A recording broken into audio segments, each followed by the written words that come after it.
بہت کم پیسوں میں یہ کام ہو سکتا ہے شاید, اور یہ کرنا بھی چاہیے ہمیں. فارمر ٹریننگ ہم پروگرام کریں تاکہ لوگوں کو ہم سکھا سکیں, جو چھوٹا ہمارا فارمر ہے اس کو, کہ کیسے بہتر ییلڈ ہمیں امپروو کرنی پڑے گی اپنی جو اویئرنیس کیمپین چلائیں. ڈاکٹر ایک سر آخری چیز میں جو کہوں گا کہ ہمیں فوڈ پروسیسنگ یونٹس پہ پورے پاکستان میں جانا پڑے گا. جب تک ہم اپنی چیزیں پروسیس نہیں کریں گے, پیک نہیں کریں گے اور ان کو باہر نہیں بھیجیں گے, ہم ملک ہمارا سسٹین نہیں کر سکے گا.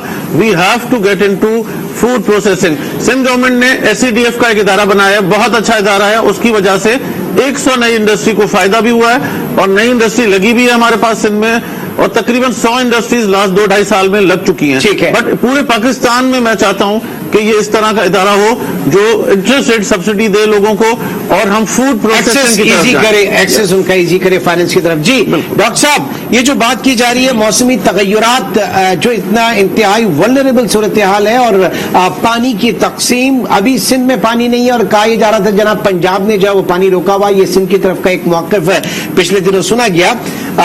یہ اس سے کیسے بچا سکتا ہے؟ پھر دوسرا, جو واٹر انٹینسو فصلیں ہیں ان کو ہم ترک کیوں نہیں کرتے, ہم ان کی جگہ, یہ کیونکہ روایتی چیزیں چل رہی ہیں ابھی بھی, اور وہ پورا لیپس ہو جاتا ہے. اگر ایک فصل ڈیلے ہوتی ہے, نقصان ہوتی ہے, تو وہ پوری کی پورے سائیکل جو ہے وہ ربیع و خریف کا وہ لیپس ہو جاتا ہے, اس میں پرابلمز آ جاتے ہیں. ڈاکٹر صاحب. جی عمران صاحب, اس میں دو تین چیزیں جیسے طاہر رزاق صاحب بھی فرما رہے تھے کہ کبھی یہاں ڈیفائن کر دی گئی تھی 7-8 ایگرو ایکولوجیکل زونز ڈیفائن کر دی گئی تھی پورے پاکستان میں, اور یہ کراپنگ پیٹرن بھی آلریڈی, کوئی کاٹن زون تھی, کوئی شوگر کین بیلٹ کہلاتی تھی, اس طرح کی جو چیزیں تھیں وہ اس کے ساتھ کلائمیٹ چینج ہمارے کنٹرول میں نہیں ہے. کلائمیٹ چینج جو ہے یہ ہمارے کنٹرول میں ہو تو ہم کلائمیٹ چینج نہیں ہونے دیں, لیکن وہ جو چیز ہمارے بس میں نہیں ہے, ہم ٹری پلانٹیشن کر دیں گے کچھ فرق پڑے گا, لیکن ہمیں کرنا کیا ہے. فار ایگزامپل ایک کراپنگ زون ہے, آپ اس میں جو اہم آپ مس کر رہے ہیں ایریا لائف سٹاک کا ایریا ہے, کہ آپ کے پاس جتنی رینجز ہیں, چولستان ہے, تھل ہے اور رینجز ہیں, وہاں لائف سٹاک جو اسمال ریمیننٹس ہیں, شیپ گوٹ وغیرہ, ان کی بڑے بڑے ہرڈز ڈیولپ ہو سکتے ہیں. دوسری طرح یہ جو ہم لائف سٹاک کے حوالے سے آتے ہیں, جو ملک اینیملز ہیں, ان کے لیے یہ علاقے جو ہیں یہ سوٹ نہیں کرتے ہیں, کہ وہ چونکہ ٹھنڈے علاقوں میں رہنے والے ہیں, ہمیں چاہیے کہ وہاں جا کے جو ماؤنٹینس ریجنز ہیں جہاں ٹیمپریچر کنٹرول ہے, وہاں ان کی پروڈکشن بہتر ہوگی. جتنی ہماری بفلو بیلٹس ہیں, وہ جتنی دریاؤں کی بیلٹس ہیں, ان کے دونوں کناروں پہ 3-4 کلومیٹر کی بیلٹس کو ڈکلیئر کیا جائے بفلو بیلٹس کے حوالے سے, تو وہ کلائمیٹ چینج کو خود میٹیگیٹ کو اس طرح ہو جائے گی, اس کے جو افیکٹس ہیں. ہم کرتے یہ ہیں کہ ہم بفلو کو تو پالنے کی کوشش کرتے ہیں پہاڑی ایریا میں, اور ہم اسی طرح کے جو رینجز ہیں ان کو خالی چھوڑ کے ہم ڈیولپ کر رہے ہیں, جو اسٹاف اس کے ان کو باندھ کے ایک جگہ پہ ان کے اوپر فارمولے لگا رہے ہیں, تو کاسٹ آف پروڈکشن بڑھ جاتی ہے. کراپس کے حوالے سے بھی جیسے طاہر رزاق صاحب نے بالکل صحیح فرمایا ہے کہ دوبارہ اس کی ڈیفائن کرنے کی ضرورت ہے کہ کون سے ایریاز میں کون سی کراپ چلتی ہیں. جہاں تک آلٹرنیٹو کراپس کی بات ہے, بہت سی آلٹرنیٹو کراپس ڈیولپ ہو چکی ہیں. یہ مورنگا ہے, کنوا ہے, اس طرح کی اور بھی بہت سی, زیتون پہلے کبھی نہیں لگتا تھا, اب لگ رہا ہے.